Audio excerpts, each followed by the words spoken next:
Class, I wanted to um, talk a little bit about the expectations I have for for you all, for the class, um, and really just talk about some things that are on my mind.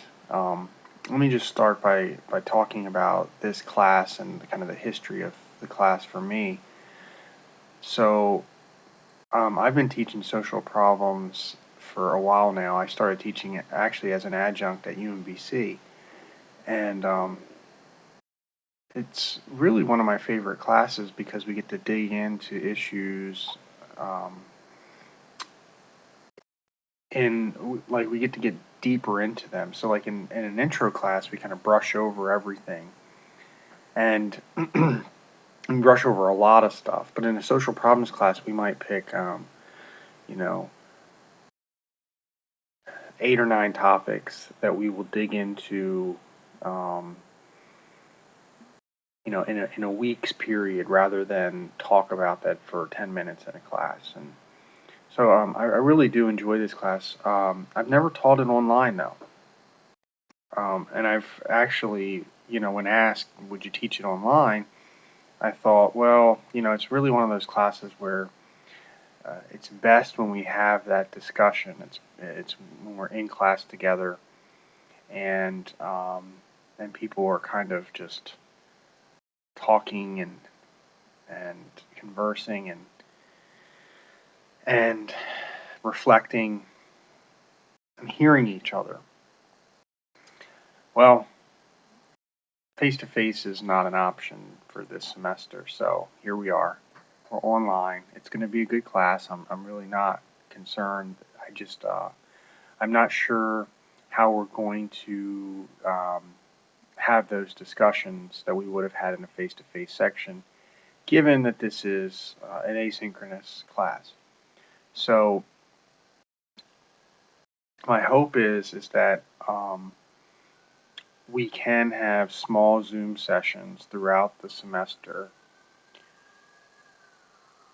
where um, small Zoom sessions throughout the semester, and I can't mandate them because that would be unfair. Because if some of you had full time jobs, for example, and I said, well, we need to meet at Wednesday at 2 o'clock, well, that wouldn't be fair because you signed up for an asynchronous class.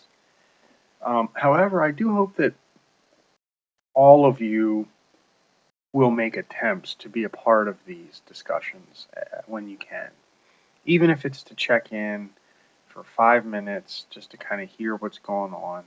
I know that's not ideal, but I do hope that there can be some type of small Zoom sessions where we can have some of these discussions and talk. Okay, as you all um, start to complete assignments and think about assignments, I want you to use your critical thinking skills, and I want you to really be thoughtful in your reflection and your answers. When I think about students who sign up for Social 102, I think of them as very differently than students who sign up for Social 101. So students who sign up for intro may have no idea what sociology is, and are signing up because it's gen ed. They have to get this out of the way. They don't care, or they don't know what sociology is, and so they don't have anything vested. They don't have an interest. When I think of students that sign up for uh, upper level social classes, I think of students who like sociology, who understand sociology, who think sociologically, and and we'll talk more about that maybe next week or the week after about, well, what characteristics make up someone who thinks sociologically. But I believe if you had enough interest to sign up for Social 102, after taking a previous sociology class, then I do feel like you understand sociology enough to where you can contribute in the ways that are really best for this class. Being thoughtful, being compassionate, being empathetic, really thinking about things from others' perspectives. Okay. So I do hope to see that in your comments, in our discussions, and in your writing pieces that I'll assign for you. Now, of course, COVID has, you know, I mean, it's changed our lives probably forever in the sense that there's going to be a lasting impact financially for sure. We'll see what the educational impacts are for our young kids um, who are trying to learn online but may not have those resources. But for our class, it was scheduled to be a face-to-face class this fall, and obviously COVID moved that to being face-to-face or being online. So it's going to be a little different, and that's okay.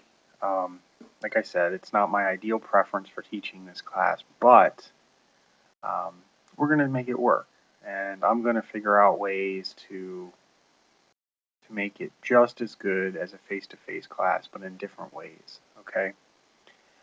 Now, I've set a plan up, as you can see in the syllabus, on topics that we're going to cover and when they're going to cover them. But things may change. Okay.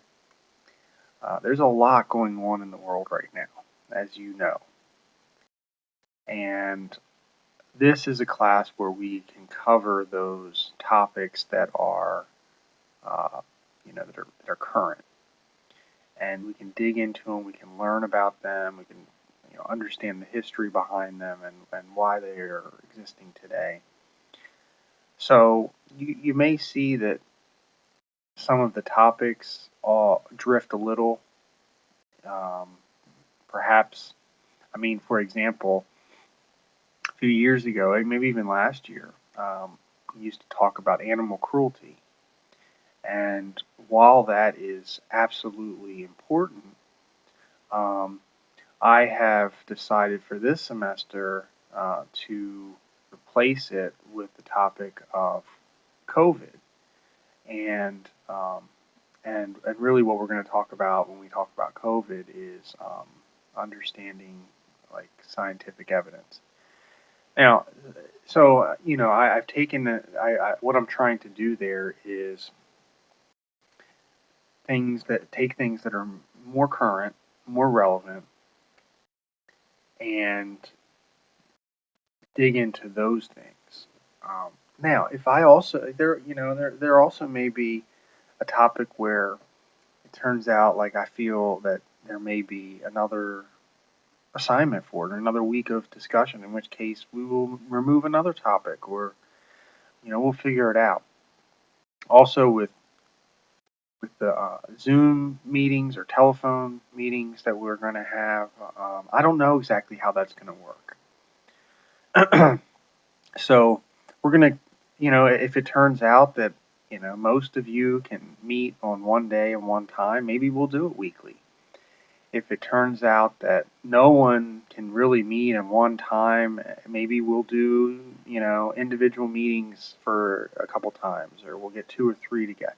I really am not sure because um, this is the first time that I'm trying to teach an asynchronous class, but have some sort of synchronous meetings, which is, I know, sounding a little bit unusual. But it will work. This will be a great class. All right.